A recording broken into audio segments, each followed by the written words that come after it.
आनंद मला ठेवले.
तुझ प्रती आहे,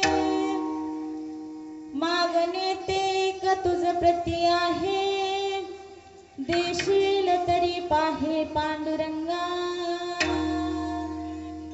या संताशी निरवी हेची मज देई, अनेक तुझे काही न माग देवा, तुका म्हणे आता उदार तू होई, मजा ठेवी पायी संताच्या, या संताशी निरवी हेची मज देई, अनेक तुझे काही न माग देवा, नमो विठ्ठला राजया पांडुरंगा, नमो रुक्मिणी माऊली ज्ञानगंगा, नमो पुंडलिका, नमो चंद्रभागा, नमस्कार माझा तया रुक्मिणी पांडुरंगा, पांडुरंगा करू प्रथम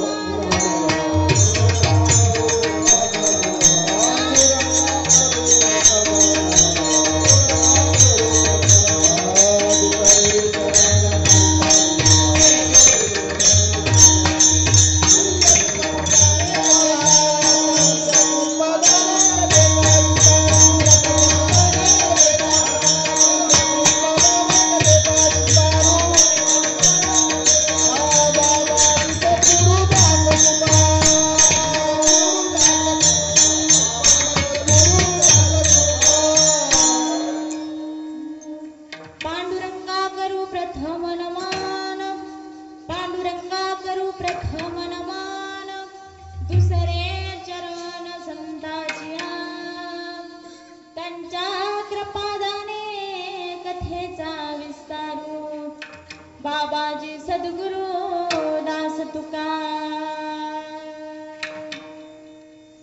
कलावज्ञ जीव उद्धारतावतारं, कला कंकटेजोधिका मोदिवक्त्रं, कलानीशवादापनोदाहदक्षं, समाधिस्थमूर्तिं भजे ज्ञानदेवम्,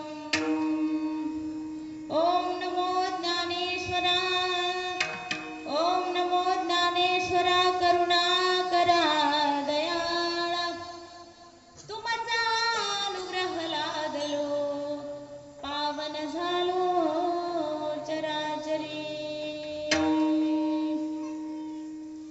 जयांचे केले स्मरण, होय सकळ विद्यांचे अधिकरण, तेची वंदू श्री चरण, श्री गुरूंचे ते नमस्कार आता, मज हृदया श्री गुरु, जेने तारिलो हा संसार पुरु, मनोनी विशेष विद्याधरो विवेकावरी, श्री संताची माता चरणावरी,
विश्रांती पावल संभाळा उदरी वाढले अंतरी प्रेम सुख कैलास राना शिवचंद्रमोणी फणींद्र माथा मुकुटे जळारी कारुण्य सिंधू भव दुःखहारी तुझ मीन शंभू मज कोण दारी मनोजवं मारुततुल्य वेगं जितेन्द्रियं बुद्धिमतां वरिष्ठं वातात्वजवान्हरायुद्धमुख्यं श्रीरामदूतं शरणं प्रपद्ये शरण शरण हनुमंता शरण शरण हनुमंता तुम्हालो रामदूता काय भक्ती ताच्या वाटा मज दावाव्या शुभटा मागणे ते एक तुझ प्रती आहे मागणे ते एक तुझ प्रती आहे देशील तरी पाहे पांडुरंगा या संताशी निरवी हेच मज देई अनेक तुझे काही न माग देवा तुका म्हणे आता उदार तू होई मज ठेवी पायी संताच्या या संताशी निरवी हेची मज देई अनेक तुझे काही न माग देवा विठ्ठल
संताशी निरवी हेची मज देई अनेक तुझे काही न मागो देवा किंवा अनेक तुझ काही न मागो देवा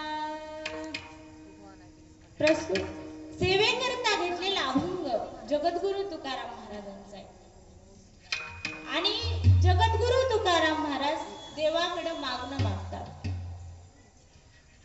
तसं जर म्हणलं तर जगद्गुरु तुकाराम महाराजांच्या घरी खायला भाकरी सुद्धा नव्हती कण्या खायची वेळ होती बरं त्या सुद्धा पोटभर नव्हत्या अशा पातळ देव जेव्हा तुकाराम महाराजांच्या घरी जेवणासाठी आला होता त्यावेळेस त्याच्या 2 हातावर बसल्या नाही त्याला 4 हात करून कण्या खायला पातळ कण्या खायला होत्या त्या सुद्धा अपुऱ्या होत्या आणि मग तुकाराम महाराज तर मागणी मागतात की मागणे ते एक तुझं प्रती आहे मग कसं काय जर तुकाराम महाराज देवाकडे मागणं जर मागत असते ना तर मग त्यांनी प्रपंचाचंही मागणं मागितलं असतं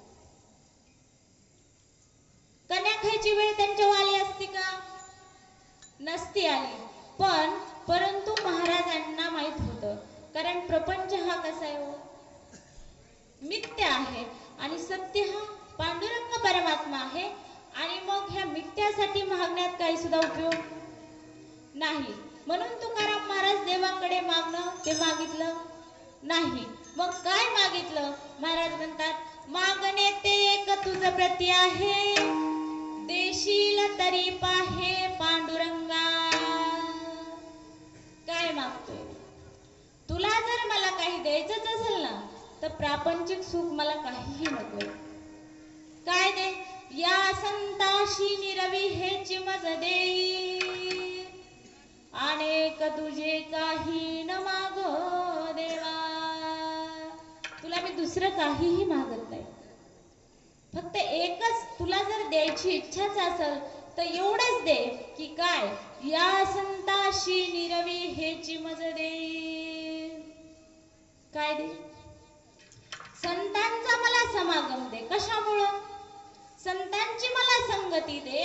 कारण ह्या जड जीवाचा उद्धार जर करत असेल का, अज्ञानी जीवाचा उद्धार जर करणार एकमेव जर ते साधन असेल तर ते संत आहेत. अन्यथा कुणीही करू शकत नाही. देव सुद्धा करू शकत नाही. एखाद्याचं जर कर्म वाईट असेल तर देव डायरेक्ट त्याचं निर्दळन करतो. देव डायरेक्ट मारून टाकतो. पण संतांचा जर विचार केला ना तर दुर्जनाला सुद्धा सज्जन बनवायचं सामर्थ्य संतांमध्ये आहे. ते इतरत्र कुठेही दुसरीकडे नाही. बघा रावण हे कुंभकर्ण हे दुष्ट होते. देवाने काय केलं? त्यांना मारलं, त्यांचा अंत केला. पण संतांचा जर विचार केला तर वल्ल्याकोळी हा महापापी होता. नुसता पापी नव्हता, महापापी होता. बघा सर्वसाधारण पाप वेगळं आणि 4 महापाप ते वेगळे. त्याच्यापैकी वाल्या हा महापापी होता आणि वाल्या महापापी असताना सुद्धा संतांची एक क्षणभर संगती घडली आणि महर्षी वाल्मिक झाला. आणि राम जन्माच्या आधी रामायण लिहून ठेवलं. इतकं ज्ञान झालं त्याला. त्याच्यामुळं देवा तू मला दुसरं काही देऊ नको. जर तुला द्यायची इच्छा आहे ना तर एवढंच दे. या संताशी निरवी हेची मज देई, अनेक तुझे काही न मागो देवा. बरं तुकाराम महाराज मागतात, मग देणारा बी असला पाहिजे ना. पांडुरंग परमात्मा उदारता असली पाहिजे देणाऱ्या. बघा एखाद्याकडे जर धन खूप आहे, भरपूर प्रॉपर्टी त्याला, पण तो जर सप्त्यासाठी 10 रुपये खर्च करत नसेल, सत्कर्मासाठी जर त्याचे 5 रुपये कुठं कामाला येत नसेल तर फायदा काय? दानशूरता त्याच्याकडे लागत. त्याच्यासाठी महाराज म्हणतात दुसऱ्या जर देवांचा विचार केला तर सेंदरी हेंदरी देवते कोण पूजिती भूते.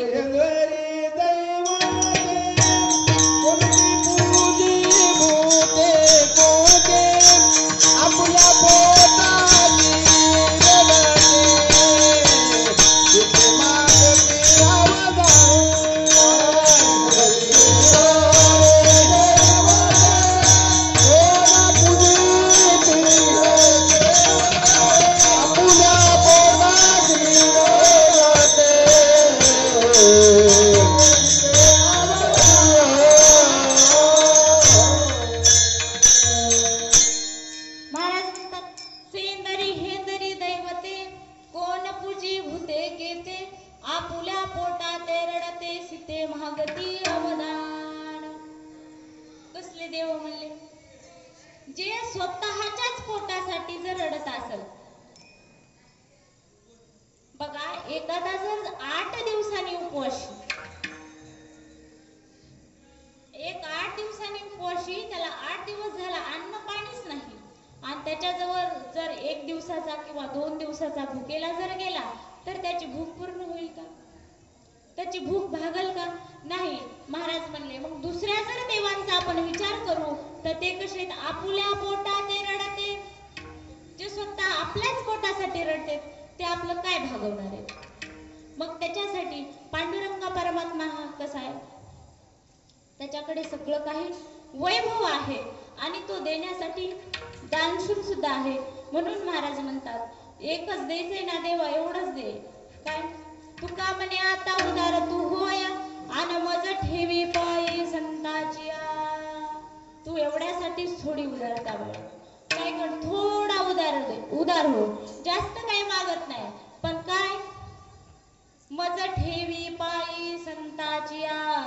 कारण या जगामध्ये आल्याच्या नंतर माणसाचं मन विचलित करायला अजून काही सौंदर्य. ह्या सृष्टीमध्ये माणसाला विचलित करण्यासाठी वेगळं वेगळं सौंदर्य आहे. माणूस त्यालाच भुलून जातो. उद्धार करायचं काय साधन हे माणसाला त्याच्यामध्ये कळत नाही.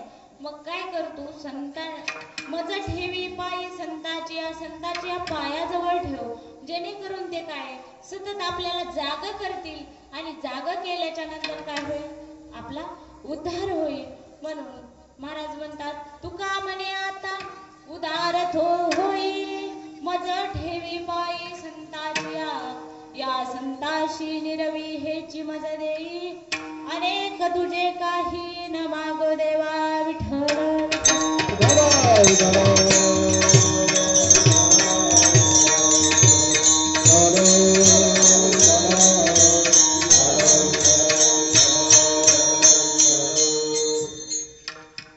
बघा तुम्ही कशा निमित्त सगळे जमलेले आहात.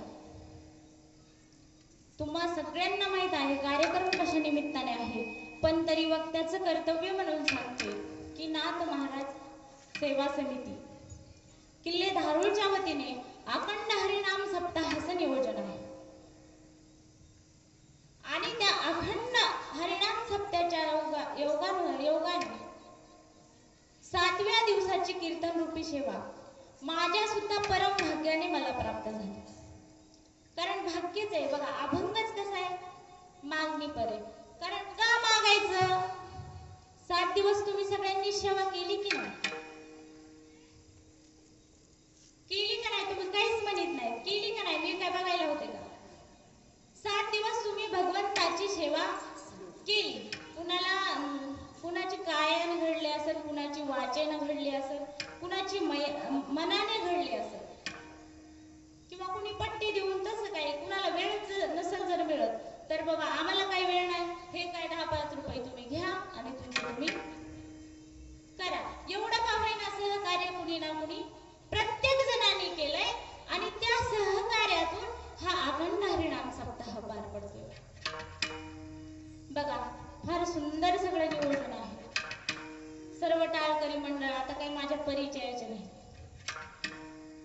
मृदंगाचार्य, सिस्टीमवाले आणि तुम्ही सगळे श्रोते मायबाप. खरं तर विचार करायला गेल्यावर मनोरंजनासाठी माणसाच्या भरपूर काही साधन आहेत. आज कीर्तनालाही लग्नाला वेळ नाही. सगळे काय आपापल्या कामामध्ये व्यस्त आहेत आणि काहीला आवडत नाही म्हणून ते येत नाही. एवढीच इथली लोकसंख्या आहे. पण इथं येण्यासाठी सुद्धा काय लागतं, पुण्य लागते. उगाच कोणी ह्या मंडपामध्ये येऊ शकत नाही. कारण इथं येण्यासाठी पुण्य लागतं. तुम्ही म्हणता हे कसं आहे, तसंच आहे. बघा एक माणूस नामदेव महाराजांना भेटला आणि त्याने विचारलं, महाराज देव तुमच्या सोबत जेवतोय, देव तुम्हाला बोलतोय, हे कसं काय शक्य आहे, आम्हाला का नाही बोलत. तर महाराजांनी असं गोड असं उत्तर दिले. महाराज म्हणतात जन्मोजन्मी आम्ही बहु पुण्य केले, तेव्हा या विठ्ठले कृपा केली. उगाच झालं काही नाही, तर जन्मोजन्मी आम्ही बहु पुण्य केले. एक आठवडा नाही, एक महिना नाही, एक वर्ष नाही, किंवा एक जन्म सुद्धा नाही. महाराज म्हणतात जन्मोजन्मी आम्ही बहु पुण्य केले. जन्मांजन्मीच्या पुण्याईने काय झालं, पांडुरंगाने आमच्यावर कृपा केली. म्हणून हे काय सगळं संत समागम, देवाचं नाम ऐकण्याचा योग, हे सगळं आमच्या जीवनामध्ये प्राप्त झालं. आणि हेच भाग्यानं प्राप्त होत असतं महाराज. आणि तोच भाग्याचा योग आहे आज तुमच्या जीवनामध्ये. आणि तुम्ही सगळ्यांनी भगवंताची काही ना काहीतरी फुल नाही फुलाच्या पाकळीने का होईना सेवा केलेली आहे. मग बघा, देवाला इतरत्र काहीही मागण्याऐवजी तुम्ही आता संसारिक जर काही मागितलं, पैसा मागितला, अन्यथा काही मागितलं, संतती मागितली, माणसाच्या अनेक अपेक्षा असतात आणि माणूस तो देवापुढे मानतो सुद्धा. पण बघा, हे काहीच उपयोगाचं नाही. संतती तरी आपल्या उपयोगाची का हो? नाही.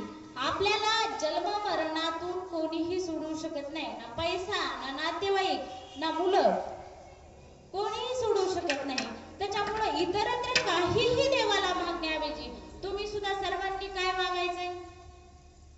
देवा द्यायचंय ना, तर काय कर, असंच आमच्या जन्मोनजन्मी वर्षानुवर्ष तू काय कर, असं सप्त्याच्या निमित्तानं कोणत्याही निमित्तानं काय कर, आमच्याकडून सेवाकडून मागणे ते मागो देवा, करू भक्ती त्याची सेवा, कळवले कायापासी, ऋतुसिद्धी जाते पासी. मागणे ते मागो देवा, करू भक्ती त्याची सेवा,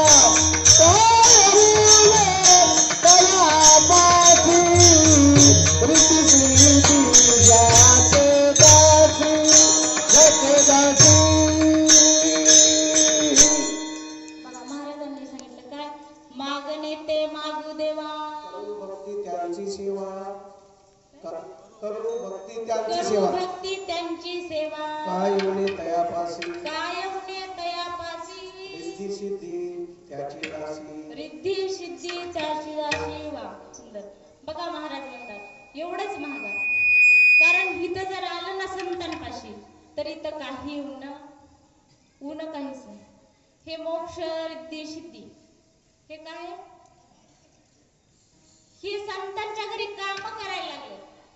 सगळं जग जे ऋषी मुनी संत एवढं तपश्चर्या करतात ना, मोक्ष, आणि तो मोक्ष तर तुकाराम महाराज अजून एक अभंगातून सांगतात बघा, देवा ऐके ही विनंती, मज नको रे हे मुक्ती. मला मोक्ष नकोय, मग मला काय दे? संतांची सेवा दे. कारण जीवनामध्ये संतांची सेवा ही फार महत्वाची. कारण ऐका, नरदेह हा दुर्लभ आहे. तुम्हाला आपल्याला सहज प्राप्त झाला म्हणून याचं महत्व आपल्याला कळत नाही. आणि कळालं जर असतं तर आपण एवढा उशीर केला नसता ना महाराज. पाठीमागच आपण आपला उद्धार करून घेतला असता. इतका उशीर कशाला आपल्याला लागला असता. पण याचा आपण कधी विचार केला नाही. बघा, काही गोष्टी फार दुर्लभ सांगितल्या. त्याच्यामध्ये महाराजांनी नरदेह हा सुद्धा दुर्लभ, देह दुर्लभ जाणारे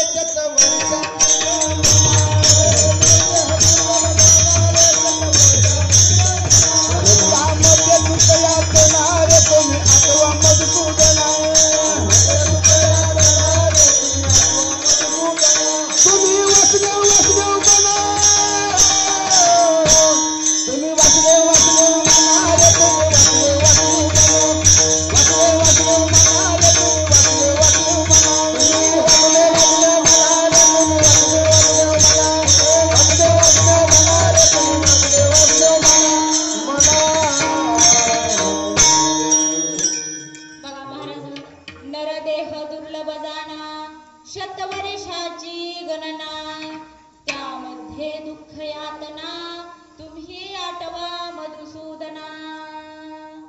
बघा, नरदेह दुर्लभ जाना आणि शतवर्षाची गणना. नरदेह हा दुर्लभ आहे आणि वेळ हा फार कमी आहे. 100 वर्ष वेळ सांगितलाय पुराणांनी, सांगितला शतवर्षाची गणना. पण तेवढा आहे का वेळ आपल्याकडं?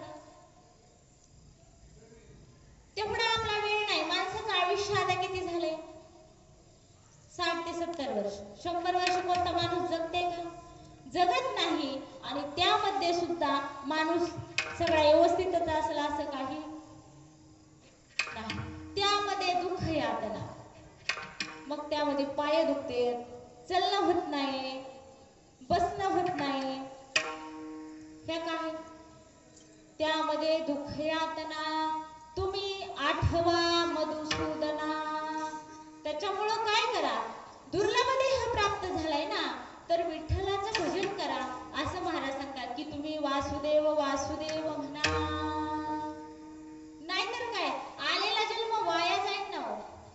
देव दिला देह बाजे ना गो माता, तो जर फाटा बात गेला, तो जर फाटा बात गेला.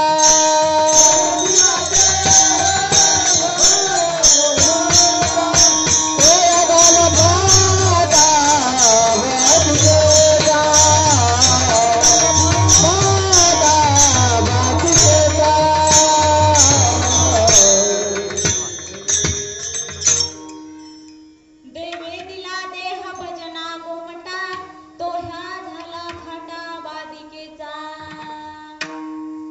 देह कशासाठी दिलेला आहे तर महाराज म्हणतात मनुष्य देह इथं आल्याच्या नंतर तुम्हाला हे सगळं जमा करण्यासाठी अजिबात दिलेला नाही. मग कशासाठी दिलाय की 84 लक्ष योनी फेर आहे. आणि ते काय सुखासुखी काय सुख नाही ना महाराज त्याच्यामध्ये. 84 लक्ष योनीमध्ये फिरायचे आणि प्रत्येक योनीमध्ये जर एक येऊनी कोटी कोटी फेरा, एक येऊनी कोटी कोटी फेरा, एक येऊनी कोटी कोटी फेरा.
हा देह नाशिवंत मोला मुठाचा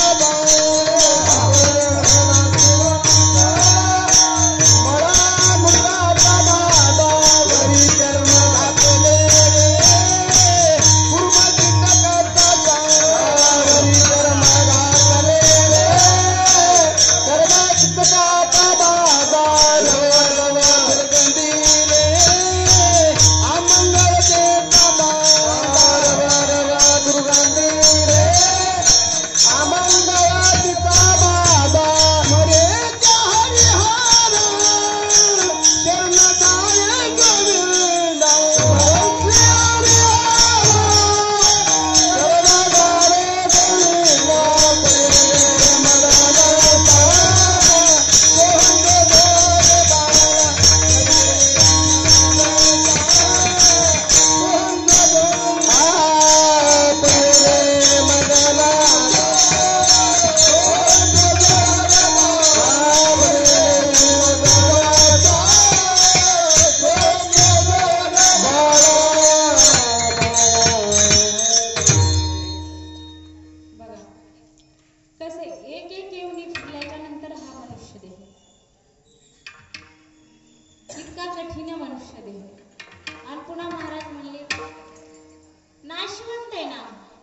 नाशिवंत देह मदालसा बाळाला उपदेश करते. महाराजांनी प्रमाण सांगितलेलं आहे.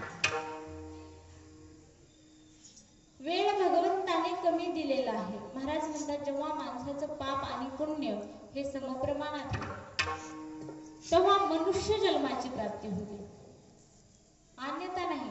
पाप जर जास्त झालं तर माणसाला नरकाची प्राप्ती आणि पुण्य जरी जास्त झालं तरी माणसाला वैकुंठाला जावं लागतं.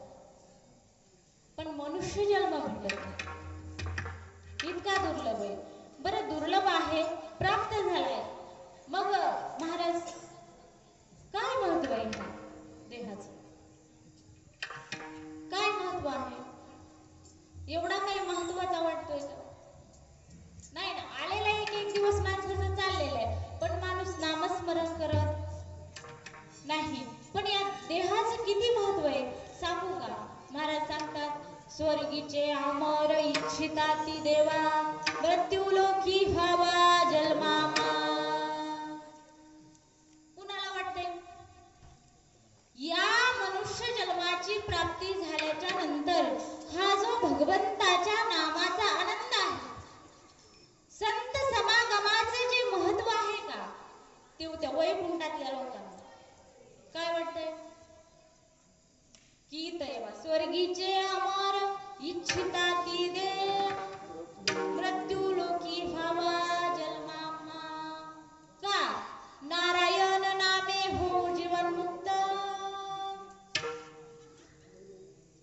नारायण नाम घेण्याचा आणि हा आनंद आहे का ते तू वैकुंठात सुद्धा नाही, स्वर्गात सुद्धा नाही. म्हणून ते हिताली इच्छा करते. पण तुमचा आणि माझा जर विचार केला तर आपल्याला या देहाचं महत्व कळालं, देवांना महत्व कळालं, पण त्यांना प्राप्त झाला नाही. आणि आपल्याला प्राप्त झाला पण आपल्याला त्याचं महत्व कळालं नाही. आणि बघा जनावरांचा जर विचार केला तर त्यांना देव कळाला सुद्धा नाही आणि मनुष्य देह मिळाला सुद्धा नाही. चुकून जरी एखादं प्राणी आपल्या घरी इथं कीर्तन मंडपामध्ये आला तर माणसं त्याला बसू सुद्धा देत नाही.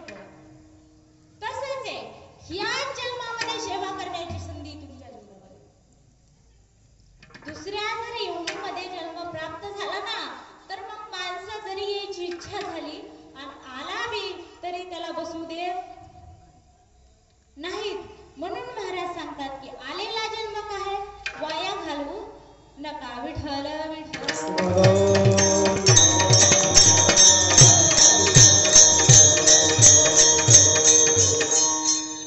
मग आलेला जन्म वाया घालवू नका तर काय करायचं? याची देही गडे देवाचे भाग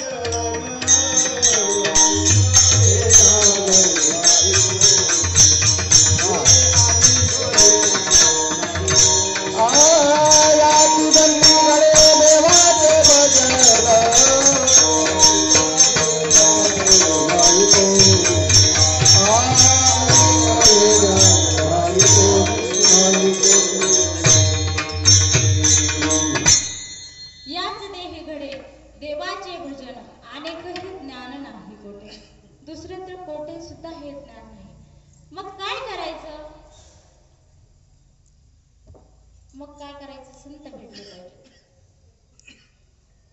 संत भेटले पाहिजेत. कारण आपल्याला महाराजांनी सांगितलंय फक्त उद्धार आपला कोण करू शकतो? संतच करू शकतात. आपण जर आपल्या सामर्थ्याने परमार्थ करायला निघलाच का तर महाराजांनी मौलींनी सांगितलं मनोमार्ग गेला तो तेथे मुकला. जो मनाच्या मार्गाने गेला ना तो काय तो सिद्धीपर्यंत पोहोचू शकत नाही. मला त्याला संत ज्या वाटेने गेलेत का त्याच वाटाने जावं लागतं.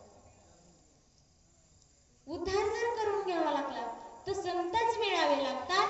पण संत मिळणे हे काय एवढं शक्य? संत भेटणं एवढं आपण समजतो तेवढं सोपं नाही. जसा नरदेह प्राप्त होणं हे सोपं नाही पण हा प्राप्त झाला. आंधळ्याच्या टाळीमध्ये कावळा सापडावा या युक्तीप्रमाणे हा नरदेह प्राप्त झाला तर पुन्हा आपल्याला संत भेटते. उद्धारासाठी संत भेटते हे काय एवढं सोपं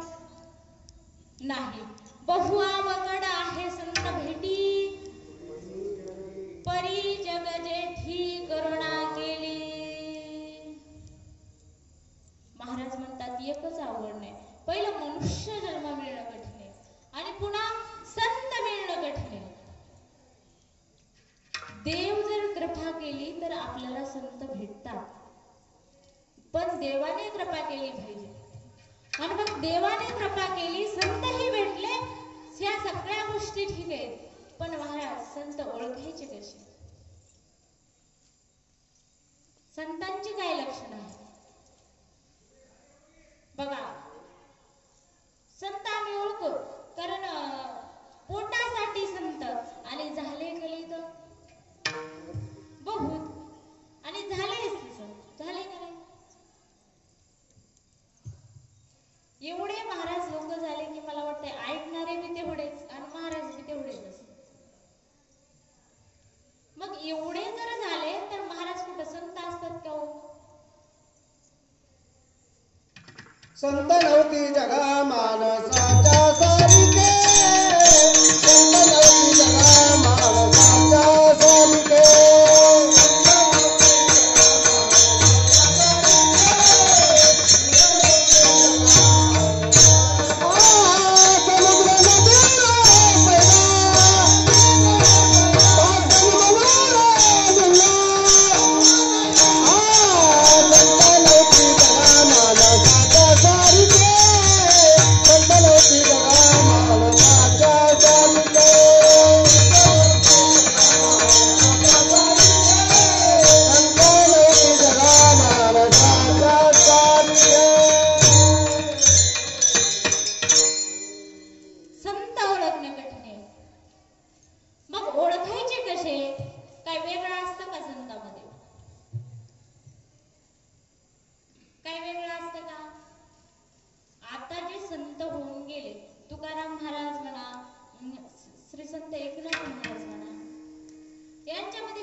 नाही, पण महाराज म्हणतात जरी दिसत असले तरी संत नव्हती जगा मानसाच्या सारिखे. संत कसे नव्हते? माणसासारखे जरी दिसत असले तरी नव्हते. मग आता माणसं बी तसेच दिसतात आणि संत बी तसेच दिसतात, तर संत ओळखायचे कसे? महाराज काय म्हणतात बघा, एक मुक्ताबाईचं प्रमाण आहे, तोची संत जाना जगी दया क्षमा ज्याचे. मग बघा, माणसासारखेच संत दिसतात, सगळी काय कृती माणसासारखीच आहे, पण संताकडे काय असतं माहितीये का? लोकांनी कितीही त्रास दिला तरी दया दया करणे हे त्यांचं कर्तव्य, क्षमा आणि शांती. आता बघा, ज्या नाथ महाराजांचं प्रतिष्ठान आहे त्यांचा जर विचार केला तर काय होतं? नाथ महाराजांकडे दया होती. किती दया होती? महाराज म्हणतात, काशीहून जे तीर्थाचं पाणी आणलं होतं का चैत्र महिन्यात, ते आणि पायात काही चप्पल वगैरे आपल्यासारखं नव्हतं, पायात चप्पल सुद्धा नसताना काशीहून जे तीर्थाचं पाणी आणलं होतं महाराज, ते काय पैठणमध्ये आल्याच्या नंतर एवढ्या मेहनतीने आणलंय, आणि तिथं काय झालं? गाढव दिसलं ना की पाण्या वाचून जे तहाने वाचून तडफडते. सगळे जे शिष्य मंडळी होते, जे सोबतचे माणसं होते, ते सगळे सांगू लागले की बाबा, एवढ्या मेहनतीने हे पाणी आणलंय, तुम्ही म्हणतात की हे पाणी गाढवाला पाजायचंय, काय उपयोग आहे हो? आपण एवढी मेहनत केली, याचा उपयोग काय? पण एवढी दया की तिथून आणलेलं पाणी काय केलं? त्या गाढवाला पाणी पाजलं. एवढी दया ही काय एकनाथ महाराजांमध्ये, म्हणून आज ते संत आहेत. भूत दया पशुचे पालन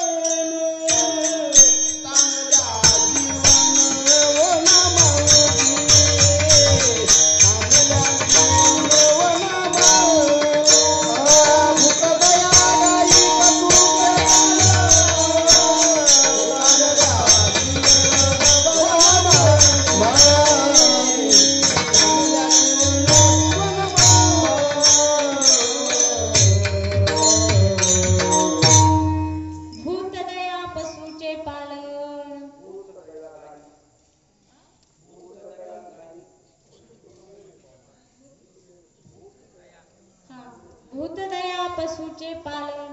किती फक्त माणसाचंच गाव. आपण जर माणसाला तहान लागली तर कुणी देतंय का?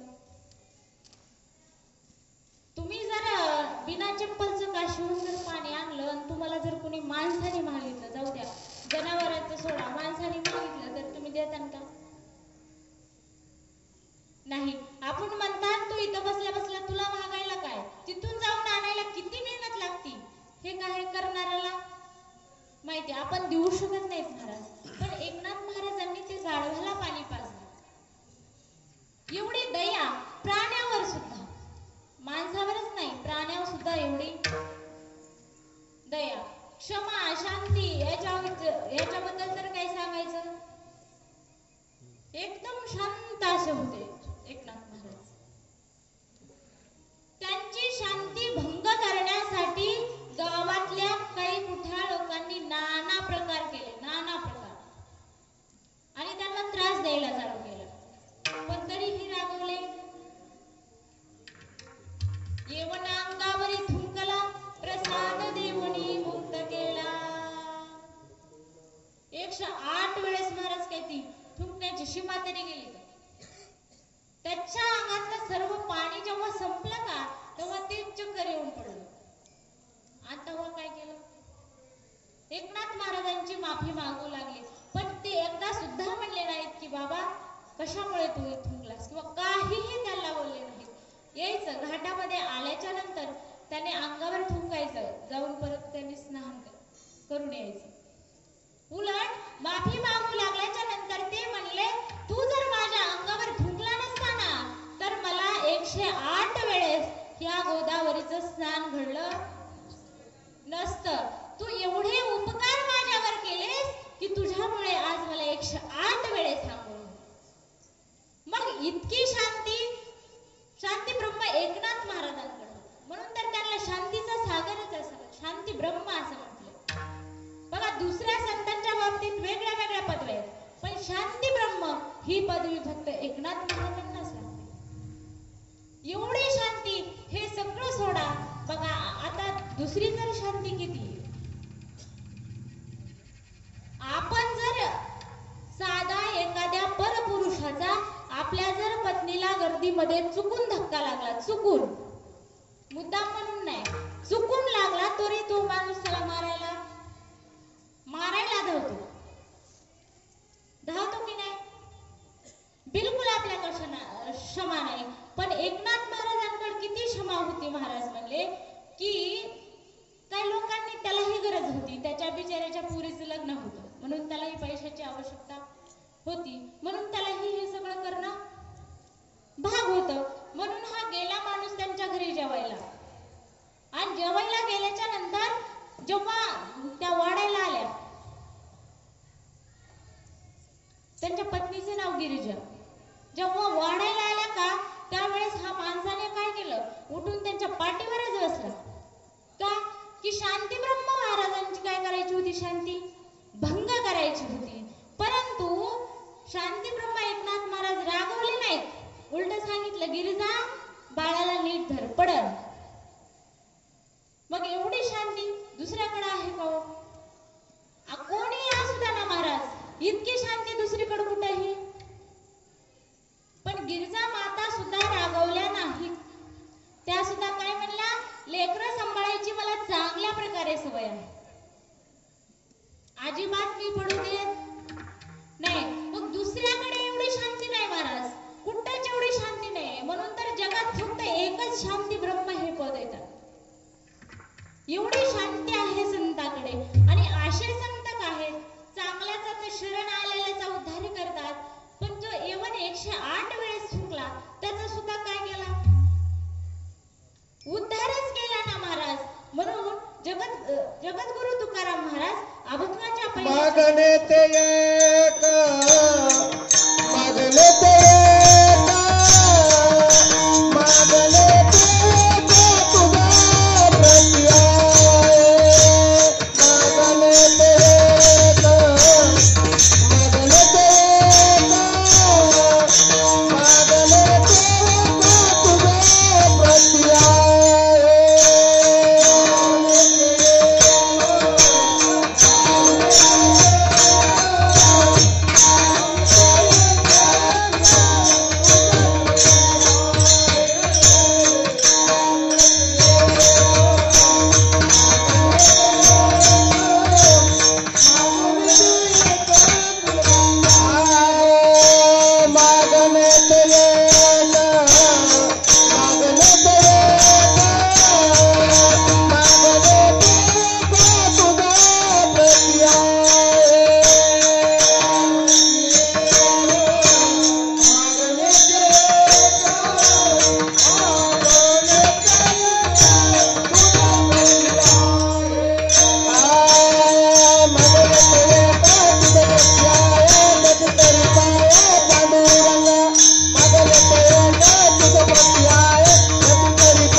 बापाची उपमा दिली. माय बापाच्या उच्च संत आहेत. तर मग तुम्ही संत माय बाप कृपावंत. जगामध्ये संत हे कृपा करणार आहे, ते आपल्यावर कृपा करतात. म्हणून महाराजांनी मागितलंय, मागणे ते एक तुझ प्रती आहे. जास्त काय देऊ नको, फक्त एकच मागणं आहे. मागण देशील तरी पाहे पांडुरंगा. तुला द्यायचं असेल तर काय, फक्त ही संतांची संगती एवढंच मला काय दे, मागणं दे. बघा, आई वडिलांचा जर विचार केला तर आई असू दे, जगामध्ये सगळ्यात निस्वार्थ प्रेम हे आईचं सांगितलेलं आहे. आणि आई आपल्याच बाळाचं हित करते. पण शेजाऱ्याचं जर असेल तर तिच्या सुद्धा भेद निर्माण होतो. आपल्यावरच कृपा करते ती, शेजाऱ्याच्या बाळावर करत नाही. पण संतांचा जर विचार केला ना महाराज, तर ते कुणी असो, तिथं जातीपातीचा विचार, सज्जन आहे का दुर्जन आहे, अजिबात काही विचार नाही. संतांपाशी कोण कशाचाच विचार नाही. म्हणून तुम्ही संत माय बाप कृपा आणि कायमी बधीद कीर्तिवान. अवतार तुम्हा धराया कारण उद्धरया जन जड. कशासाठी अवतार घेतलाय सांगतात? फक्त या जड जीवाचा उद्धार करण्यासाठी अवतार घेतलाय. अनेक माध्यमातून आताचे हे तुम्ही सप्ताह ठेवलाय, त्याच्यामध्ये कथा आहेत, कीर्तन आहेत. हे कशामुळे हो, की जी संतांनी उद्धाराची साधने, ग्रंथ संपदा, 4 वेद, 6 शास्त्र आणि 18 पुराण जे संतांनी निर्माण करून ठेवले, ते आपल्या उद्धारासाठी केले. नाहीतर त्यांचा तर उद्धार झालाच ना. मग काय गरज होती उगाच एवढं परेशान होत. बुडते हे जन न देखवे डोळा, येतो कळवा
बघा, महाराज म्हणतात त्यांचा उद्धार झाला होता, मग काय गरज आहे हो महाराज.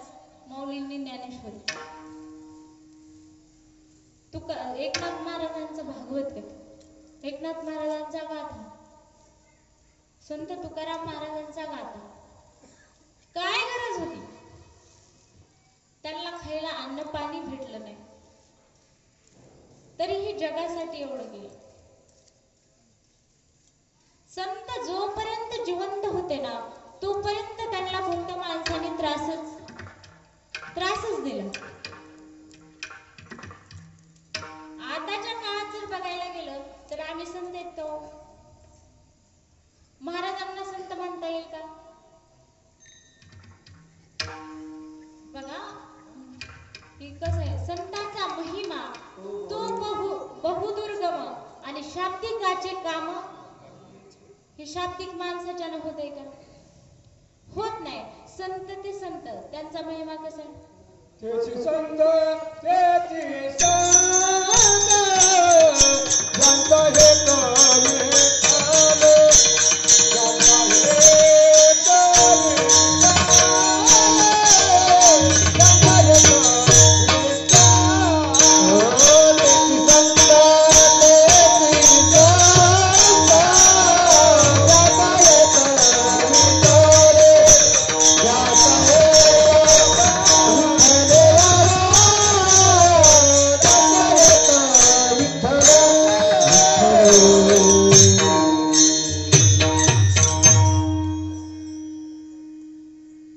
त्यांची बराबरी आपण करू शकत नाही. तरीही आजच्या काळाला संतांसारखे उग संत कुठेतरी भेटतात महाराज, फार कठीण आहे ह्या काळामध्ये संत भेटणं, आणि खरे संत असणं सुद्धा फार कठीण आहे. तरी बघा आम्ही फक्त काय जे काय आहे त्याचा अभ्यास करायचा आणि शाब्दिक ज्ञान तुमच्या पुढं सांगायचं, एवढंच काम आहे. तरी आजच्या काळाला फार लोक महाराज लोक म्हणले की त्यांना खायलाच कोणता आयटम आवडतो, त्यांना काय भरपूर काही सेवा करतात. पण त्या काळामध्ये जेव्हा खरे साधू होऊन गेले, जेव्हा खरे संत होऊन गेले, तेव्हा त्यांना माऊलीला मधुकरी सुद्धा कुणी दिली नाही. मग काय गरज होती त्यांना उगाच परेशान व्हायची आपल्यासाठी. तरी पण या जगाला ज्ञान प्राप्त व्हावं, अज्ञानी जीवाचा उद्धार व्हावा म्हणून काय केलं, ज्ञानेश्वरी निर्माण करून ठेवली. देवापेक्षाही जास्त संतांना महत्व आहे. तुम्ही म्हणाल असं कसं, सगळ्या जगात देव श्रेष्ठ नाही, पण संत हे देवापेक्षाही श्रेष्ठ आहे. आता कसे म्हणताल तुम्ही, हे कसं शक्य? बघा देवाने काय केलं, दुष्ट लोकांना मारलं. मी मगाच तुम्हाला सांगितलं, देवासमोर दुष्ट आला की डायरेक्ट काय केला, त्याचा अंत देवाने केला. देव त्यांना सुधरू शकला नाही. पण संत कितीही महापापी जरी लोक असले, अजामेळ हा सुद्धा महापापीच होता, पण काही क्षण त्याला संतांची संगती घडली. आणि काय उपदेश केला हो, काय सांगितलं का भजन कर म्हणून? अजामेळाला सुद्धा संतांनी सांगितलं नाही की तू देवाचं भजन कर, कारण ते भजन करायच्या लायकीच नव्हता ना, कशाला सांगते. पण तरी सुद्धा फक्त एवढंच सांगितलं, तुझ्या पत्नीच्या पोटामध्ये जो गर्भ आहे ना, त्या बाळाचं नाव काय ठेव, नारायण. आणि हा नारायण सगळ्यात छोटा मुलगा होता, लाडका आजामेळाचा. त्याच्या ते नारायण नाव लक्षात सुद्धा नव्हतं, पण त्याच्या पत्नीच्या होतं, म्हणून तिनं त्या मुलाचं नाव नारायण ठेवलं. आणि जेव्हा आजामेळ मरण्याच्या वेळेस काय झालं, त्याला त्याचा नारायण आठवला, हा नारायण त्याला आठवला नाही. पण त्या का नारायणाच्या नादाने तो काय म्हणला, नारायण, असं सारखा आवाज देऊ लागला, नारायण नारायण आपल्या स्वतःच्या मुलाला. पण अंतकाळाच्या वेळेस देवाचं नाव आल्याच्या नंतर काय झालं, त्याचा सुद्धा उद्धार झाला. हा कशामुळे झाला, संतांची क्षणिक 1 मिनिट धन्य काळ संत भेट, पायी मिठी पडली तो जास्त सुद्धा नाही. महाराज म्हणले काही जरी क्षणाची जरी संतांची संगती झाली ना, तरी पण माणसाचा उद्धार होतो.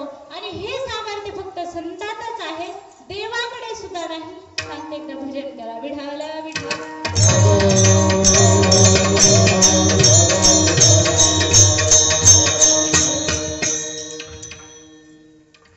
तुम्ही म्हणाल हे कसं शक्य आणि हे काय पुरावा आहे? बघा तुम्हाला सांगते, मी काय बाहेर सांगत नाही, जेवढं का आहे ग्रंथातलं. कारण तुम्हाला जर बाहेर ऐकायचं असेल तर कीर्तन द्यायची पण काही गरज नाही ना. आता सगळं माणसाच्या मनोरंजन खिशामध्येच आहे ना, कशाला उगाच 2 तास. बघा आता 11 वाजेपर्यंत जागायचं आणि कीर्तन ऐकायचं, मनोरंजनाचे साधनच आहे. अजून एक माणसाला कुठेही जाऊन माणूस काय करू शकतो, पण नामचिंतन हे कशासाठी करायचंय, की आपला उद्धार करण्यासाठी. मग ऐकतानाही भगवंताचंच नाम ऐकलं पाहिजे, बोलताना सुद्धा भगवंताबद्दलच बोललं पाहिजे. कारण इंद्रिय सगळे देवाने आपल्याला त्याच्यासाठी दिले. तर बघा एक अभंगच लिहून ठेवलाय, घेई घेई माझे वाचे गोड नाम विठोबाचे, डोळे तुम्ही घ्या रे सुख पहा विठोबाचे गुण, तुम्ही ऐका रे कान माझ्या विठोबाचे गुण. सगळे काही इंद्रिय देवाने भजनासाठी दिलेले आहे.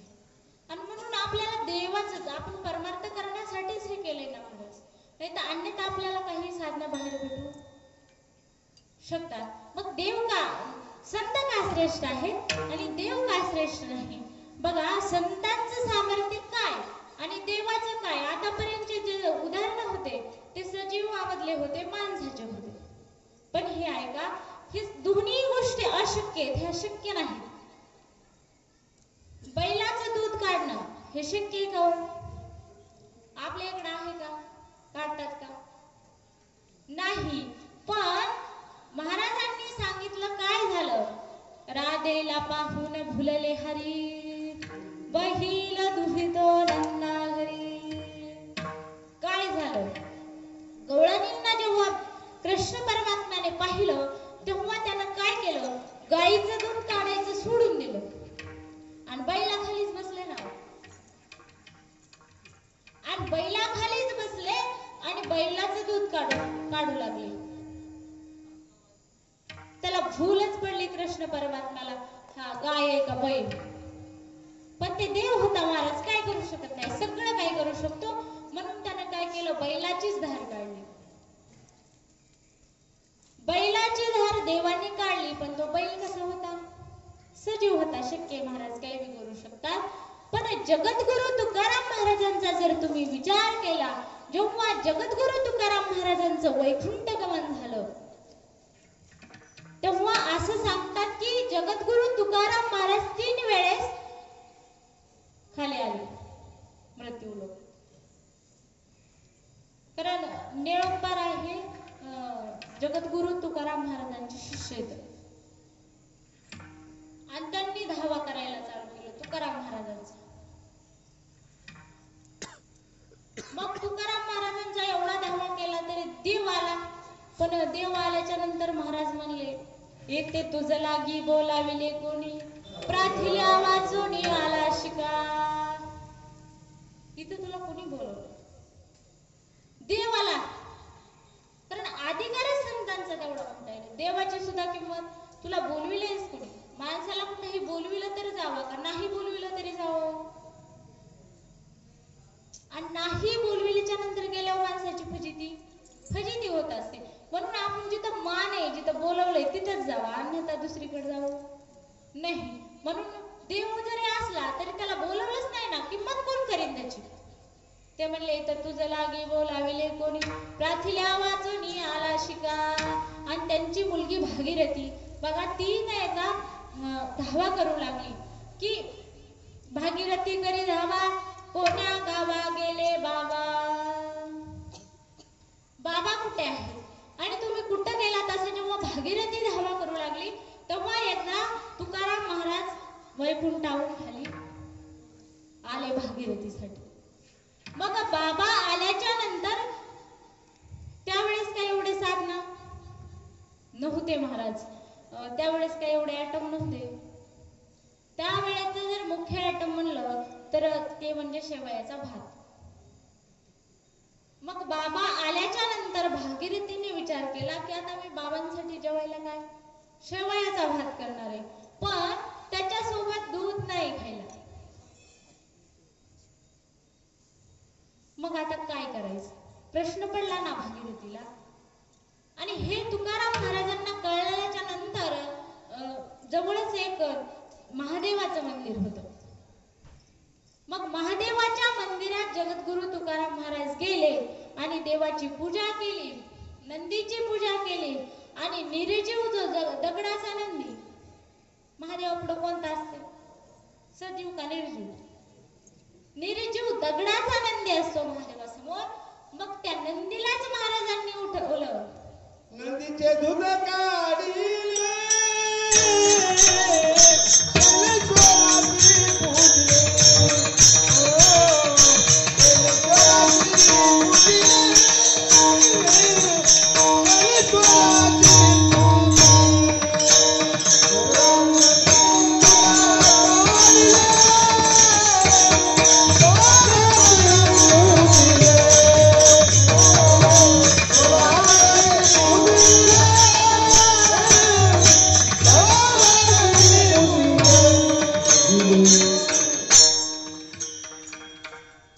जगद्गुरु तुकाराम महाराजांनी घृष्णेश्वरा ते पूजिले आणि दूध नंदीचे काढिले.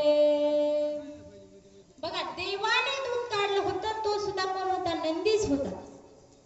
आणि जगद्गुरु तुकाराम महाराजांनी दूध काढले, तो सुद्धा नंदीच आहे. पण विचार करा, सजीव होता. देवाने ज्याचं दूध काढलं का, तो सजीव होता. पण जगद्गुरु तुकाराम महाराजांनी ज्याचं दूध काढलं, तो निर्जीव नंदी होता, निर्जीव. मग कोण श्रेष्ठ आहे? सामर्थ्य कुणाचं जास्त आहे? संतांचं सामर्थ्य जास्त आहे. म्हणून महाराज म्हणतात अभंगाचं दुसरं, या संताचे निरवे हेच माझ्या घरी. या संताचे निरवे हेच माझ्या घरी.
जे काय माझ्या बी लक्षात नव्हतं ते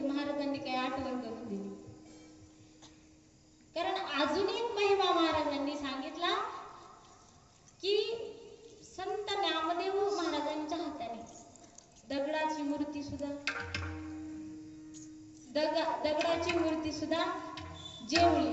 म्हणून नोहे हा सामान्य महिमा. संतांचा महिमा काही सामान्य नाही, असामान्य महिमा आहे. म्हणून महाराजांनी मागणं मागितलं. काय मागितलं? या संताशी निरवी हेची मज दे. दुसरं काहीही नकोय. जीवनात द्यायचं असेल तर संत संगती दे आणि त्यानंच उद्धार आहे. कसा उद्धार आहे बघा. एक आपल्या परिचयाचं उदाहरण सांगते. छत्रपती शिवाजी महाराज हे कोण होते? एक राजे होते ज्यांनी की हे स्वराज्य निर्माण केले. एवढं सामर्थ्य छत्रपती शिवाजी महाराजांमध्ये होतं. कोणत्या गोष्टीची काहीच कमी नव्हती. म्हणून ते काहीही करू शकत होते. तुमच्या सगळ्यांना त्यांचा, आपल्या सगळ्यांना, आपण शाळेत जसे जातो तसं आपण त्यांचा काय इतिहास शिकतो. म्हणून आपल्या सगळ्यांना माहिती त्यांच्याकडे काय करू शकत नव्हते हो. म्हणून ते काय देवाला विसरले नाही. म्हणून ते काय संताला विसरले नाही. जगद्गुरु तुकाराम महाराजांचे शिष्य होते छत्रपती शिवाजी महाराज. आणि जेव्हा त्यांच्या भेटीसाठी आले ना छत्रपती शिवाजी महाराज, तेव्हा तुकाराम महाराजांचं जर तसं बघितली होती दशा अन्न पाण्यावर, तेव्हा काय केलं? त्यांनी सोनं पाठवलं होतं छत्रपती शिवाजी महाराज. पण त्यांनी काय सोन्याचा तिरस्कार. सोने रुपये आम्हा प्रतीके समान, माणिक पाषाण खडवेशे, नकार दिला. पण एवढी मुघलांची सत्ता होती, एवढं काही बंधन होतं, सगळ्या समस्या होत्या. जर बाहेर निघायचं म्हणलं तर पहिलं संकटाला सामोरं जावं लागत होतं. पण तरी सुद्धा छत्रपती शिवाजी महाराज हे वेळेतून वेळ काढून जगद्गुरु तुकाराम महाराजांच्या कीर्तनाला यायचे. आणि मग एक वेळेस कीर्तनाला आल्याच्या नंतर काय झालं? त्या मुघलांना समजलं की शिवाजी महाराज हे जगद्गुरु तुकाराम महाराजांच्या कीर्तनामध्ये काय आहेत? बसलेले आहेत. आणि त्यांना कीर्तनातून उठून कुठेही पळता येणार. कीर्तनात उठून ते कुठेही पळू शकत नाहीत. म्हणजे आपली काय आहे? स्वर्ण संधी आहे. आणि आपण ह्या संधीचं सोनं करायचं असं त्यांचा हिशोब झाला. आणि मग मुघलांच्या सैन्याने जेव्हा त्या मंदिराला वेढा टाकला ना महाराज, वेढा टाकल्याच्या नंतर असं छत्रपती शिवाजी महाराज हे असं बसलेले होते कीर्तनामध्ये. मग ही बातमी त्यांना कळाली. मग कळल्याच्या नंतर ते पण संकटात पडले. पण संत काय जाणू शकत नाहीत महाराज, सगळं काय जाणू शकतात. संतांनी सांगितलं, देवा हा माझा भक्त आहे आणि याच्यावर जर कीर्तनात बसल्याच्या नंतर संकट येत असेल तर तुला देव म्हणायचं का? तुला देव आम्ही कसं म्हणू? जे काही भगवंताची सेवा करत असताना त्याच्यावर संकट आलं तर तुला देव कोणी म्हणाल का? देव कोणी म्हणणार नाही. मग काय केलं? पांडुरंग परमात्म्याने एवढं ऐकल्याच्या नंतर 4 शिवाजी महाराज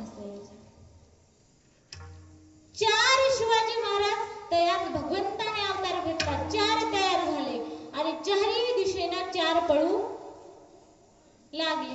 मग दिसल्याच्या नंतर काय त्यांना वाटलं आता शिवाजी महाराजांनी काय पळ काढला. सगळं सैन्य हे त्यांच्या मागे पळू लागलं. आणि जे छत्रपती शिवाजी महाराज होते ते कुठे होते? कीर्तनात होते ना महाराज.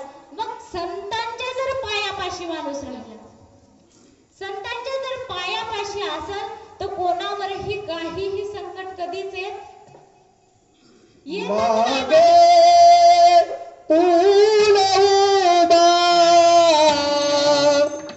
राहे संबरीत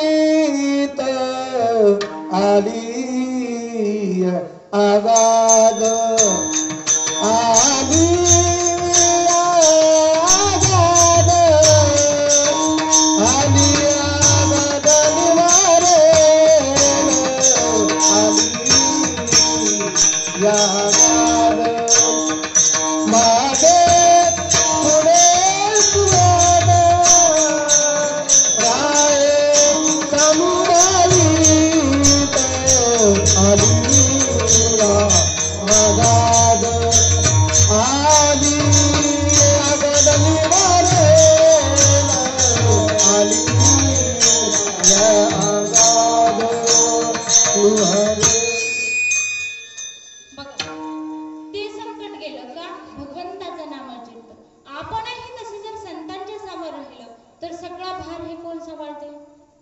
संत सांभाळतात.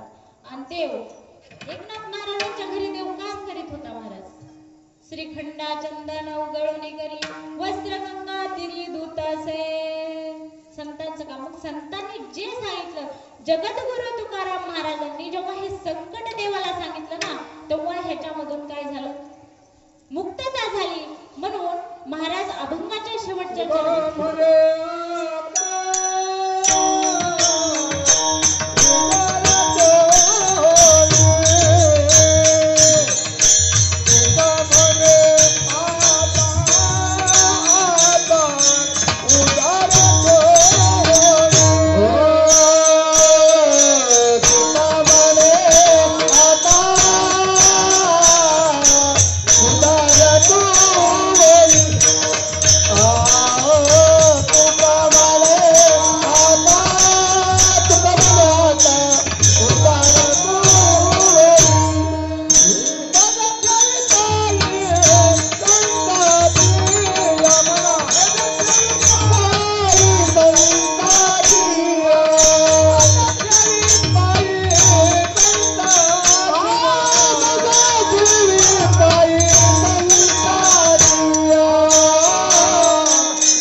ज्याचं नाव घेतल्याच्या नंतर महाराज म्हणतात, तुकाराम तुकाराम नाम घेता कापे.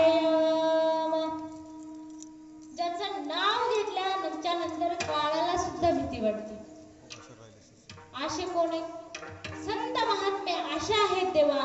म्हणून तू काय कर, तुका म्हणे आता उदार तू होई, मज ठेवी पायी संताची.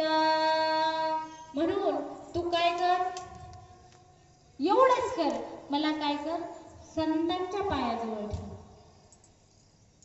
कारण बघा, हे संसाराचं दुःख फार माझ्या मागे आहे. मी याच्यातून वेळ काढू शकत, वेळ मला निघत नाही. पण तुम्ही उदार व्हा देवा, तुम्ही उदार व्हा आणि एवढाच उपकार करा की मला संतांच्या पायाजवळ ठेवा. आणि मी जर संतांचे पाय ठेवून जर दूर गेलो तर महाराज काही उपयोग या जीवनात येऊन माझा काहीही उपयोग होणार नाही. कारण बघा, आपण एवढं कमवतो, आपल्या पाठीमागे आपलं कुणीही नाव काढत नाही. झालं आपलं जर संतती, आपण जर संस्कारी जर असेल तर लई झालं, आपलं वर्ष श्राद्ध करूपर्यंत ते आपलं नाव काढतात. तिथून पुढे सुद्धा कुणी आठवण सुद्धा करीत नाही महाराज. पण संतांचं काय तसं आहे का, किती वर्ष झालं संतांना, एका संतांना जाऊन किती वर्ष झाले. मग आपण अजूनही त्यांच्या नावानं सप्ताह करतो का? तर त्यांनी जे हे पुण्य केलंय ना त्याच्यामुळं. आज जर संसारच केला असता, जगद्गुरु तुकाराम महाराजांनी जर संसारच केला असता तर आज आपण त्यांचं नाव घेतलं नसतं ना. पण नाही, त्यांनी संसार सोडला आणि हरी भजनी हे धवळीले जग, चुकविला लाग प्रपंचाचा. त्यांनी प्रपंच केला नाही तर हरिभजन केलं. आणि त्याच्यामुळे आज सगळे आपण काय करतो, त्यांचं नाव घेतात. नाही तर अन्यथा कोणी नाव घेतलं असतं महाराज. ज्याच्यासाठी आपण एवढी संपत्ती कमवली रात्रंदिवस, आपल्याला माहित आहे ना, आपण एकटे आलो आणि एकटेच जाणार आहात. बरं, येतानाही आपण सोबत काही आणलेलं नाही आणि जाताना सुद्धा आपण सोबत काहीही नेणार. हे जग सगळं मिथ्या आहे. जे काय दिसतं हे हे आपल्याला सगळ्यांना माहित आहे, तरीही आपण रात्रंदिवस पळतोय का नाही?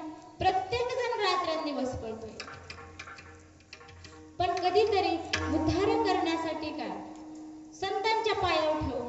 कारण कसं आहे ना, तिकडं गुतल्याच्या नंतर आपल्या आजोबाने आपलं कसं झालंय, आपला जन्म झाला की आपले आई वडील तेच करतात, आजोबा पंजोबानेही तेच केलंय. मग काय कर, ज्या वातावरणामध्ये आपण वावरतो लहानपणापासून, मग आपल्याला ते संस्कारच तसे लागतात आणि मग आपण सुद्धा तेच करतो. मग हे याच्यामधून या मोहामधून सुटणं हे कठीण आहे. आणि इथं जर सुटायचं असेल तर हे फक्त संतच करू शकतात. म्हणून महाराज म्हणतात, तुका म्हणे आता उधार तू होई आणि मज ठेवी पायी संताची विठोबार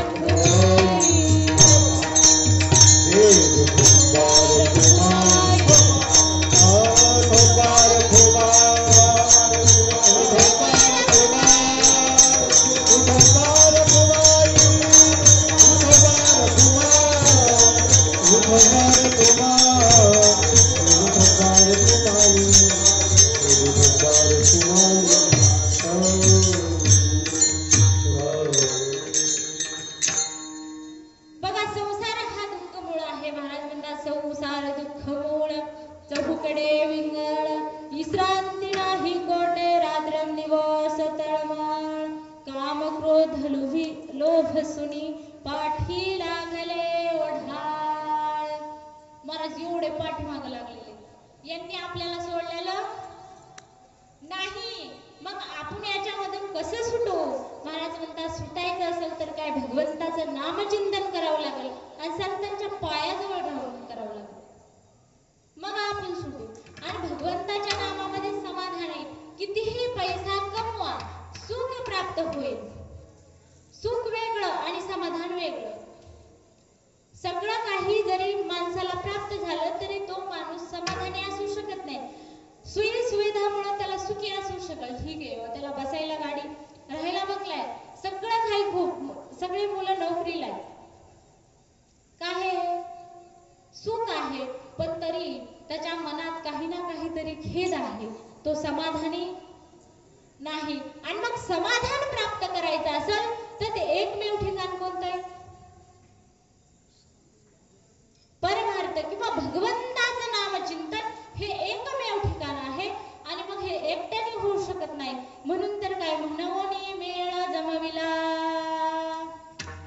म्हणून हा सगळा मेळ जमवलाय. बघा, मग आपण नामचिंतनासाठी आलोय ना, मग मगापासून मी एकटीच बोलते, तुम्ही काहीच बोलत नाही. तुम्ही सगळे शांतच बसलात. म्हणून ज्या नाथ महाराजांच्या दरबारामध्ये आपण नामचिंतन करतोय ना, त्यांचं एकदा भजन करायचं. सर्व महिला मंडळींनी करायचं. झालं, आता काय तुम्हाला जास्त मी ताण देणार नाही, कारण मला बी जागायचा कंटाळा आहे, तुम्हाला त्याच्यामुळे काय लवकर उरकणार नाही. फक्त एकदाच भजन करा. सगळ्यांनी हाताने टाळे वाजवायची आणि मुखाने भजन करायचं.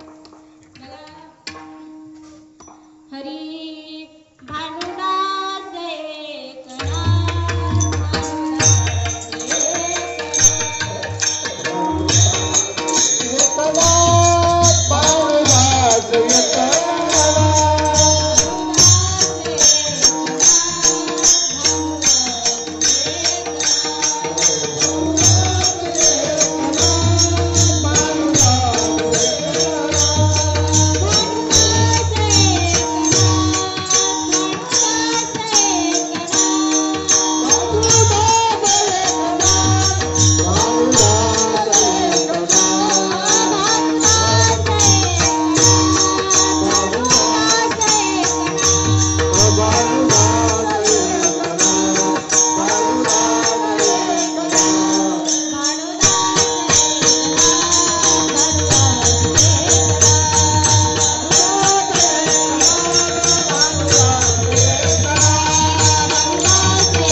गरज आहे का? पण कसं आहे, मलाच काय वाटलं, मलाच तुमची दया आली थोडीशी.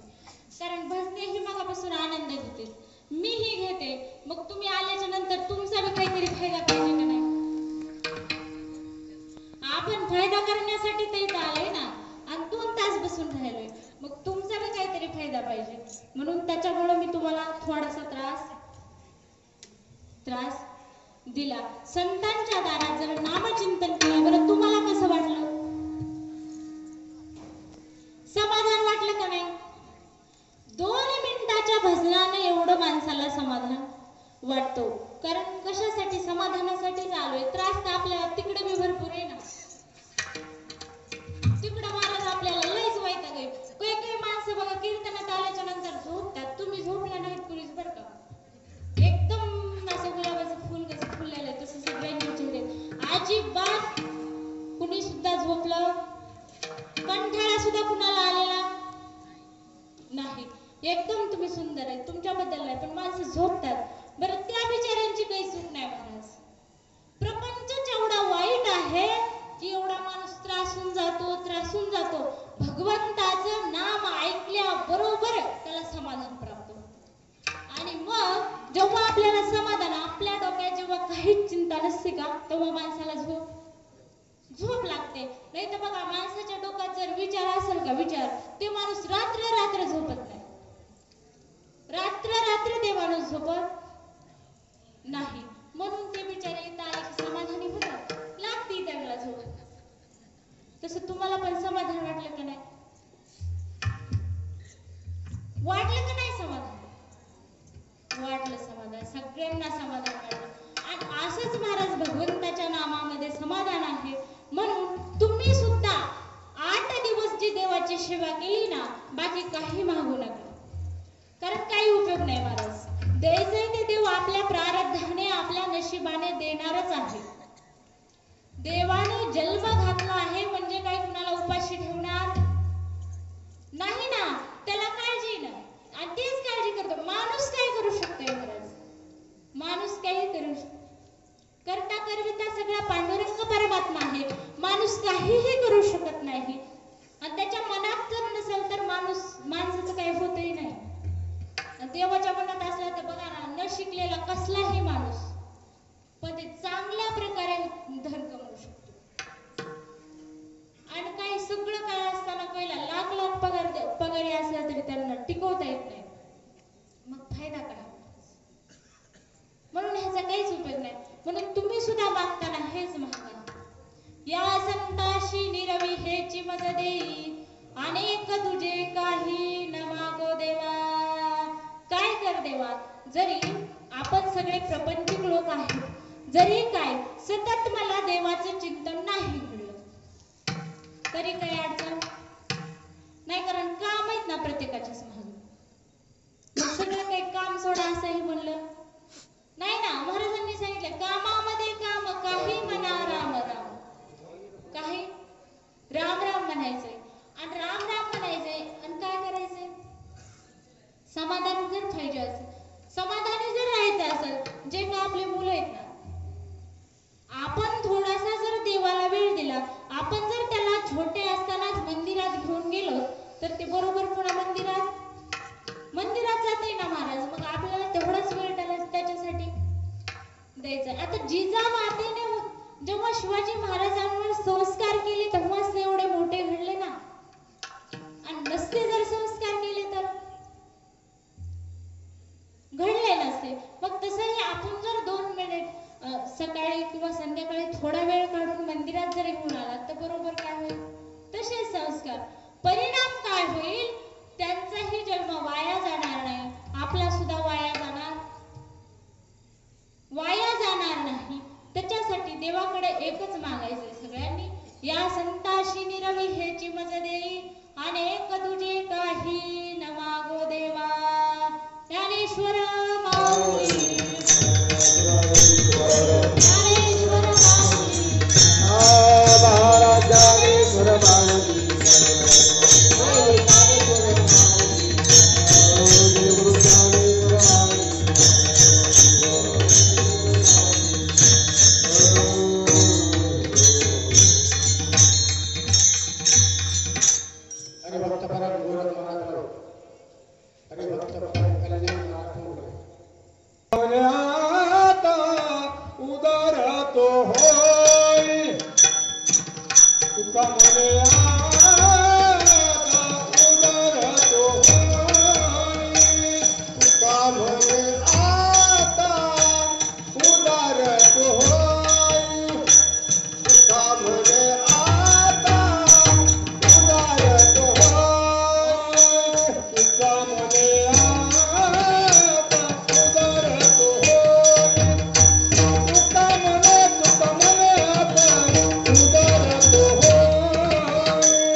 शकतो, पण जसं माझ्यावर माझ्या गुरुवर्यांची कृपा झाली त्याप्रमाणे मी अभंग सोडवण्याचा प्रयत्न केला.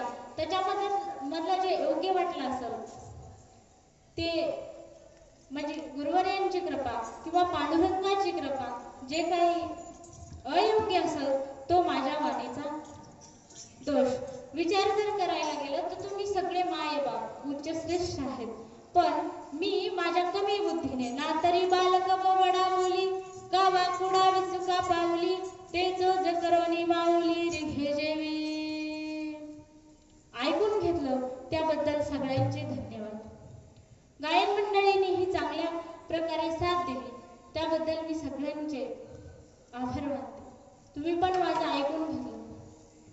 एक लहान असताना सुद्धा तुम्ही सगळे ज्ञानी आहात, पण एक अंतःकरण मोठं करून माझं ऐकून घेतलं, म्हणून तुम्हा सर्व झालेली सेवा तुम्हा सर्व श्रोते मायबापांच्या चरणी, पांडुरंग परमात्म्याच्या चरणी आणि गुरुवर्यांच्या चरणी समर्पित आणि सेवेला पूर्णविराम. पायाच्या प्रसादे काही बोलिलो विनोदे मद क्षमा करणे संती नो हे अंगभूत युक्ती नो हे हा उपदेश तुमचे बडबडिलो शेष तुमच्या कृपेचे पोसणे